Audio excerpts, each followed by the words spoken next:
Hey guys, so we have 5 piers left to do. We are going to do 2 piers on the west side today, and then after that we're going to see how we feel and maybe push some of the dirt back in some of the areas, or take out the stone, or whatever we're up for at the end of the day.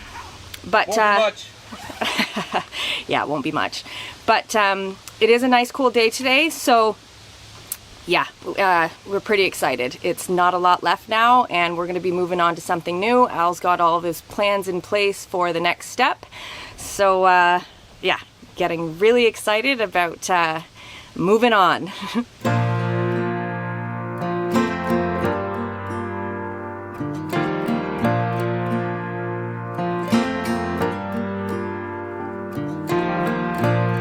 Like a train, you'll hear me coming from 100 miles away. I don't ever remember running as fast as when I'm after you to stay. When I tell you that I promise, that's exactly what I mean. It's you, yeah, it's always been you, and everyone around can see. It's true, yeah, it's a dream come true, that you're the only one for me. And darling, you're proof that we're always gonna make it through. Cause you only wanna be with me, and I only wanna be with you. Oh, yeah, I only wanna be with you.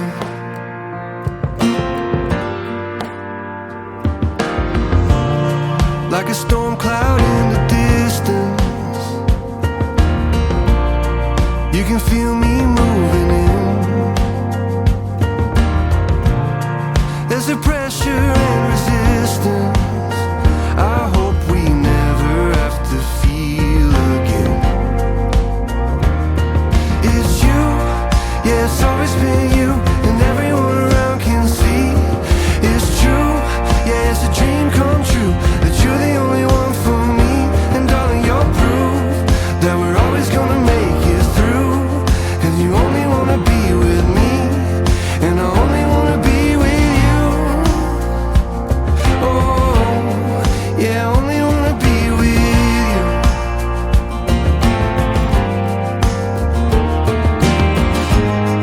When I told you that I promised,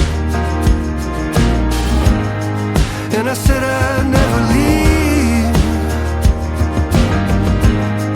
I'll be standing here beside you to the end of everything. It's you, it's always you, and everyone around can see. It's true, it's a dream come true, you're the only one for me. And darling, you're proof that you're always gonna make it through. Cause you only wanna be with me, and I only wanna be with you. Yeah, it's always been you, and everyone around can see that it's true. Oh, baby. It's a nice sky, man. See the highway a little bit, the road? The highway, the road. And now you can see the river all the way along there. Yeah. No, it'll be good view. How much higher would we have to go to see a little more of that?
last rodeo written on my back window.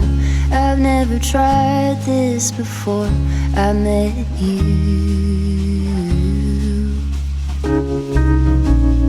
Here we go into the wideness unknown. You seem to shift what I thought that I knew.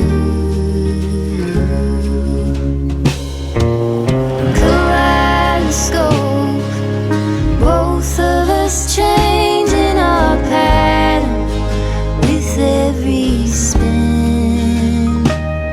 Oh, kaleidoscope, glass bits and pieces from planets that I've never been. I am fixated on every new shape you're making.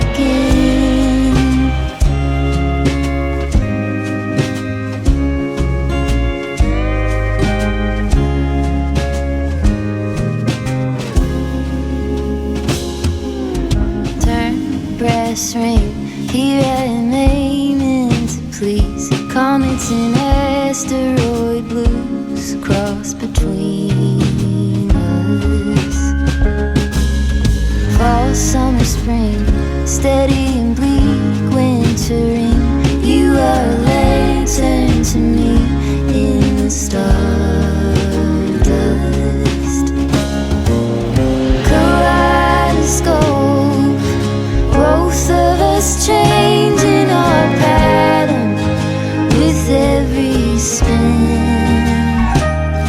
Oh, kaleidoscope, glass bits and pieces from planets that I've never been. I'm fixated on every new shape you're making.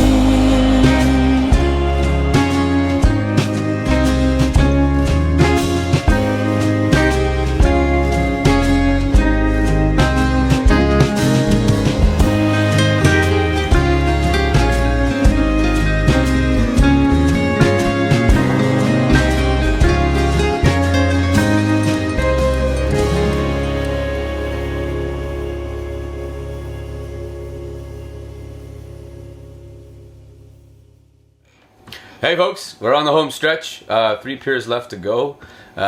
Really gonna miss hauling concrete. Oh boy, but you know, such is life. Things have to move on. Last night was fun. We went out and I used the laser level to shoot a nice horizontal line across the whole building site. Again, because we only have the 3 piers left and they're in the excavation. All the perimeter has been filled in. I did some grading yesterday, not nice and flat, more or less. And so there comes the level.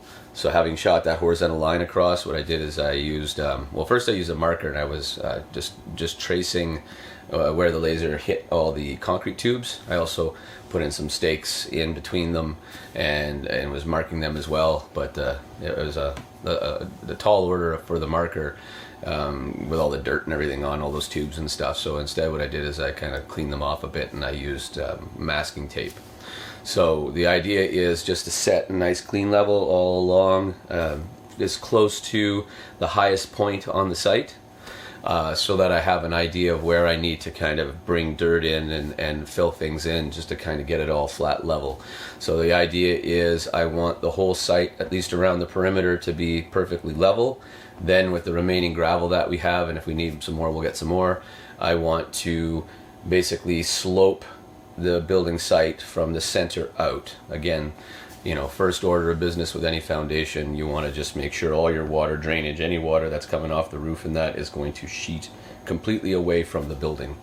And because we're on a hill of sorts, we have that already, but you know, specifically to our building site, if you were to kind of look around the edge, you'd see there's some low points and dips and things like that. I want that all taken care of. I want it nice and clean. And that makes for a nice dry envelope and good stuff.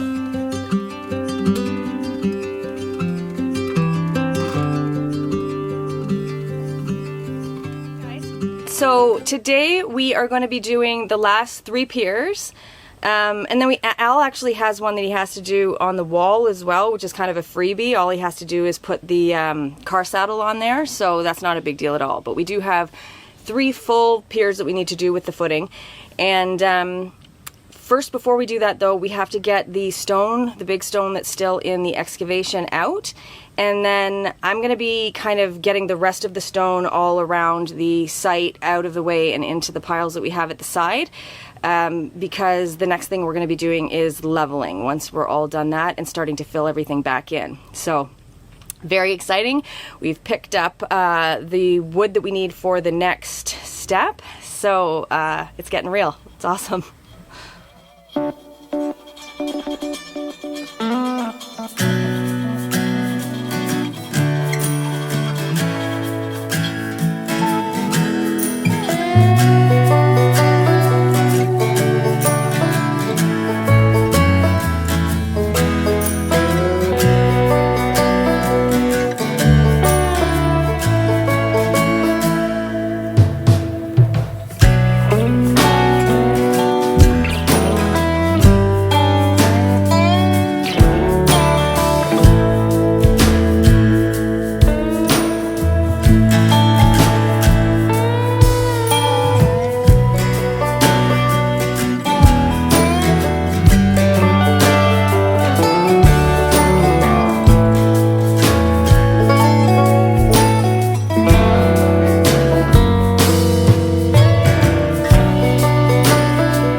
Morning, folks.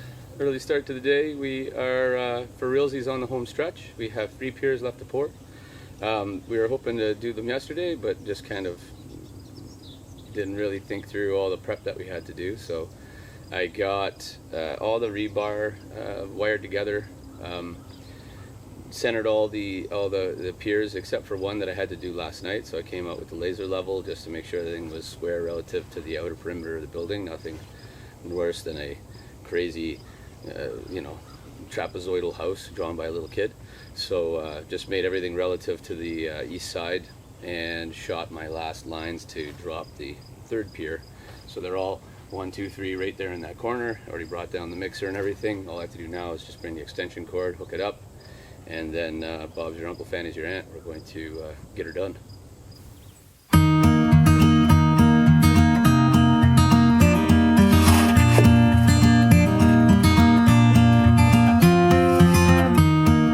Flying low under the radar,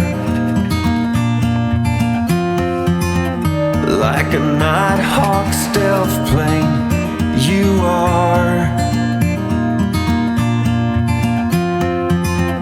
hiding out in the shadows, keeping from the light of day.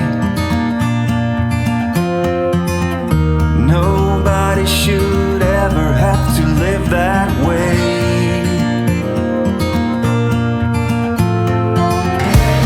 Hey now, it's okay now. You don't have to hide from the world no more. Hey now, it's okay now. It's your time to soar.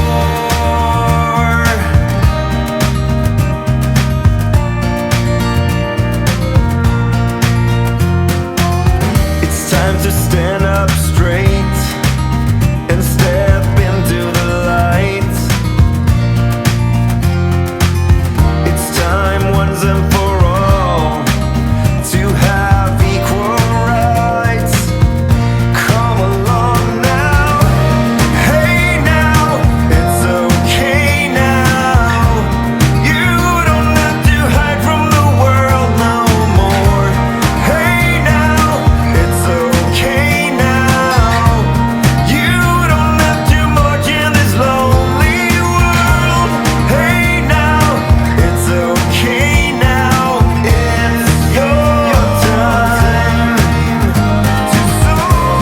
Hey now, it's okay now. You don't have to hide from the world. It's your time to soar.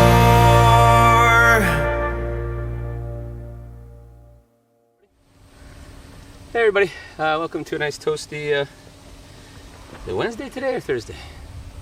Thursday. It's nice to lose track of time sometimes.